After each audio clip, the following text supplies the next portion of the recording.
Hello, everybody. So I'd like to show you a couple of photos. What comes to your mind when you see this? It is obviously a fruit. Yeah, somebody says it. Somebody said it's jackfruit. I think someone mentioned durian. Well, it is obviously a fruit, but it's not. Um, and the next photo. How about this one? What does it remind you?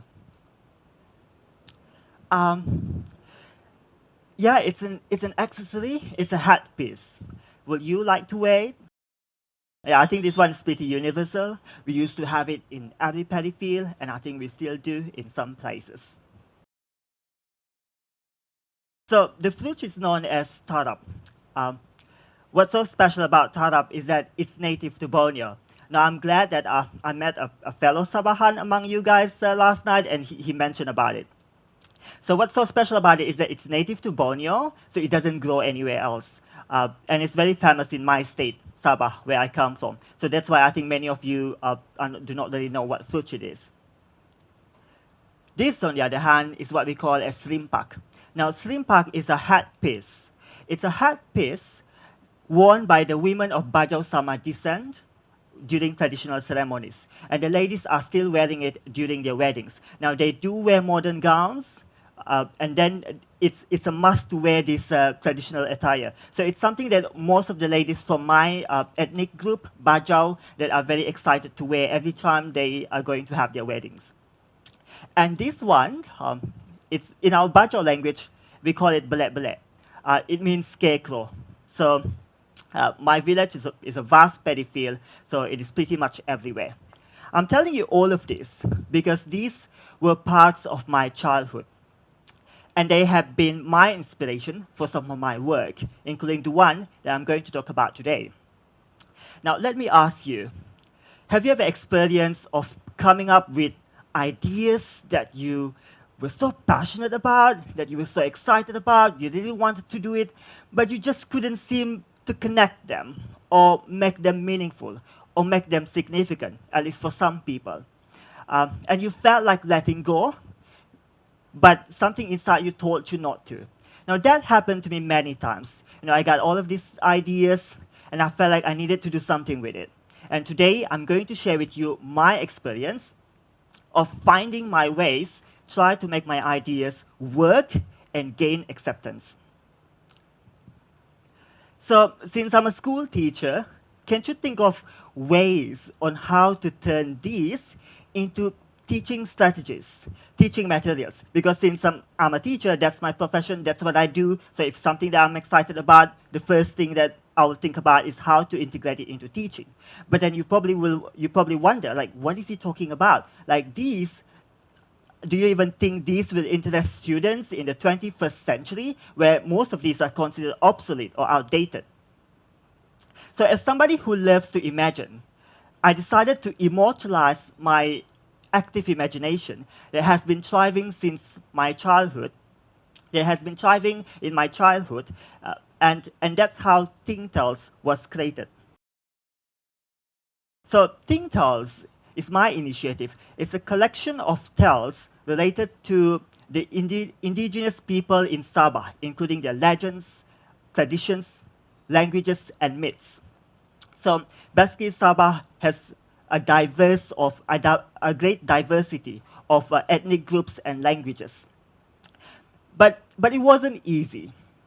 When I first wrote my story, I didn't write it as an indigenous tale, but rather a Western fairy tale, because I thought it was a terrible idea to write indigenous tales since people were not familiar with such stories. Now, even in Malaysia, we are one diverse nation, but people from West Malaysia will not be really familiar with all the cultures and the languages and the ethnic groups in Sabah. And even in Sabah alone, people are not really familiar with other ethnic groups or native languages, their cultures and their languages. So that's why I thought, if I do this, people might not be familiar with it, and they probably, couldn't really accept it the way that I wanted them to be. But I changed my mind once, when after presenting my work at a conference in Kuala Lumpur. Now, I went from to Kota Kinabalu, and if you're familiar with Sabah, so it was 2 hours drive across mountains, and I'm really talking about mountains. And I flew from Kota Kinabalu to Kuala Lumpur, and it was 2 hours 30 minutes flight. Now I stayed at a budget hotel, and with me I got a stack of my Tingtals, nicely printed and compiled. And I did everything at my own expense. You know, the flight, the accommodation, the material. Now, I was so excited to let other people know about my work, only to be frustrated and mortified because there were only very few people, about 6, who attended my slot, which was the last slot during the conference where people were leaving. And my work, Tingtals, was heavily criticized because, well, it's irrelevant, it's childish, and it's unsuitable for secondary school students, and I'm a secondary school teacher. Now, why are you using these stories? Why did you even have to write your own tales? Now, why don't you just use the materials that are already available? Like, your students are upper secondary. This just doesn't suit them. Now, I remember some of the comments. So I was mortified and I was disappointed with myself, especially when I spent so much effort on it and I spent so much money on it. But as much as it hurt me, I needed to admit that some of the criticism was right. I needed to listen, learn, and improve. And that's where I began writing not Western fairy tales anymore, but indigenous tales, Bajau tales for all the learners. Because one of the teachers stated that since you are from Sabah and then you are Bajau, you should be writing about indigenous tales that are native to your state, your land. So I did that, and what I did next was that I attempted another platform to showcase my work, and this time it was an innovation contest in Kuala Lumpur. Now, for teachers, sometimes teachers do take part in innovation contests. They might not build some sort of devices or gadgets, but usually when they take part in innovation contests, it's related to a teaching approach. So I didn't intend to take part in this innovation contest, but since I'm a teacher, so I was there to accompany my students, I thought I should just take advantage of me being there by taking part in it too. So I had to pitch my work, Tingtals, to a panel of judges. At first I thought I got nothing to lose. And just like before, I thought the judges hated me, and I received some really harsh comments, and I felt so humiliated. And one of the judges, he was shaking his head, and he said, "This is not an innovation. There's nothing innovative about it." So it was tough for me. And what made it worse was that there were many other participants who witnessed the whole thing, including my own colleagues, fellow teachers, and my own students. So it was tough, but I knew I couldn't be defensive. I needed to figure out ways how to make my ideas more practical and how can it be replicated in other contexts, which what the judges wanted. So it occurred to me that if I got stories to tell, so did my students. So what I did was that I adapted Tingtals to become stimuli for my students to tell their stories. So now it's not just me telling them my stories, using my stories in my classroom, but they will be telling their stories too. Especially, they will be telling their stories too, and hopefully they will learn from it. But I did wonder. I began to wonder what made Tingtal special. There were so many other tales out there, but why this? So I felt that when I wrote my short stories, the short stories were related to my origin as Bajau, as someone who speaks Bajau language, as someone who practices its tradition, as someone who upholds its values. And I never realized the beauty, richness, and uniqueness of these until I grew older. And I believe everyone can relate to this because everybody has their own unique stories, and their stories can be personal, cultural, and definitely meaningful. But then I wonder, I've told them my stories, will they be eager to do it? Will they be willing to do it? Now, because I feel like if they could do that, it's very important, it's very valuable, especially in our state, Sabah, where there are dozens of indigenous groups and there are multiple native languages. To my surprise, there were all sorts of stories told by the students. Now, one student from Kota Blut, my hometown, explained the origin about balan-balan. And what are balan-balans? Now, balan-balans are known as werebees. that terrorized our small town.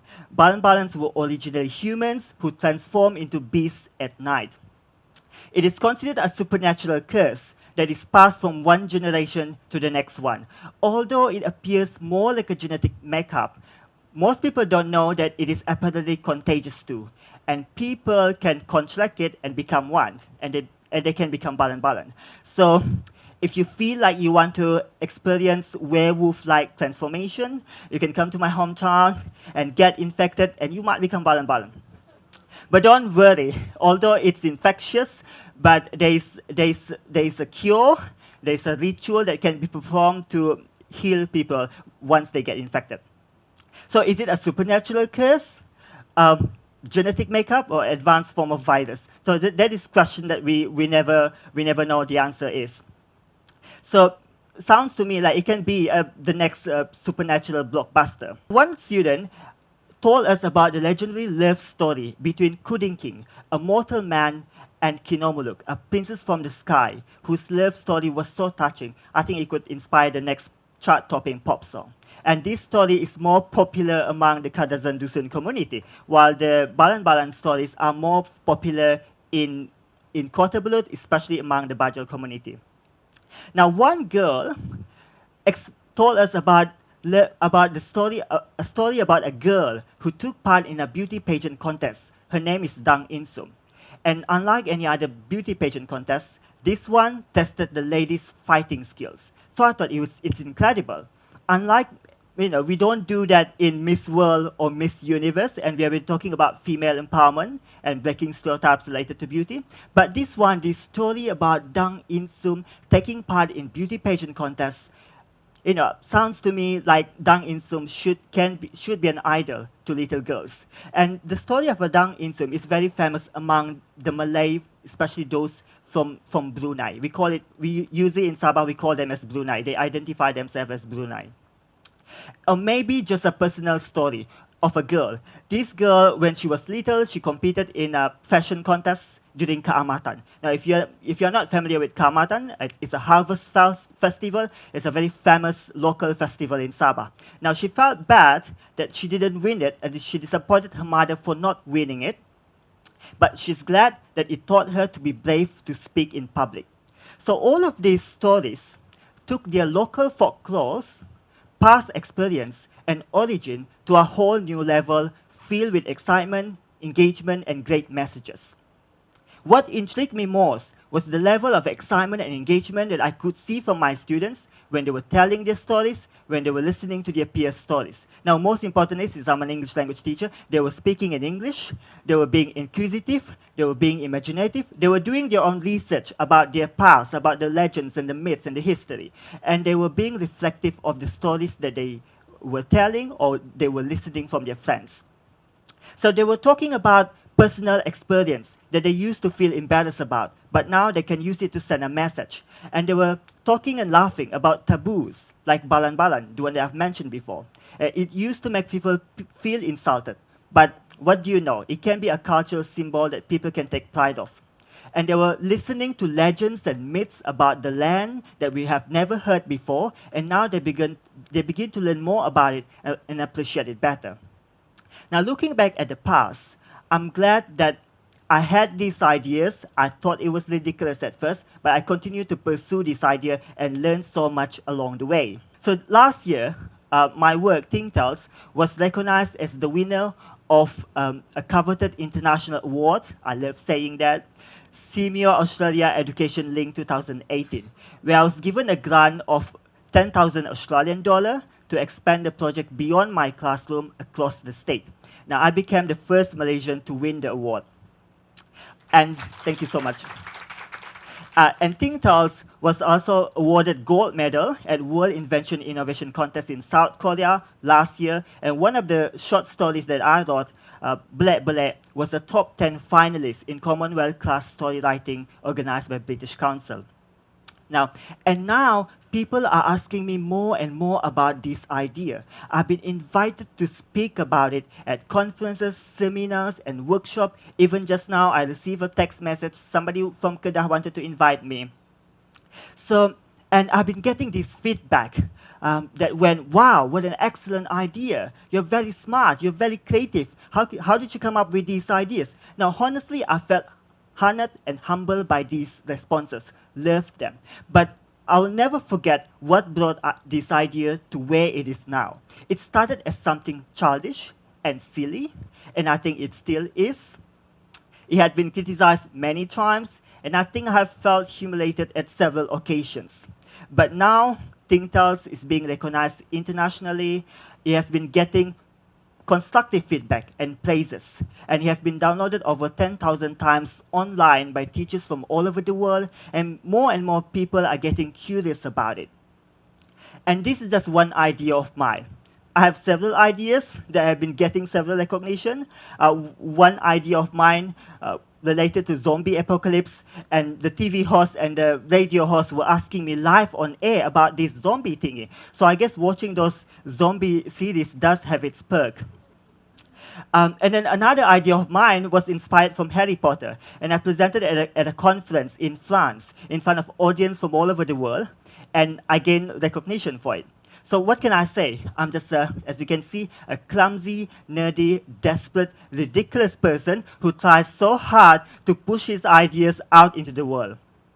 So my advice to you, if you have ideas that you think that they might be random, that they might be ridiculous, and you might experience criticism, failure, humiliation, what do? Do you quit? Do you give up? Do you feel bad for having those ideas? You shouldn't.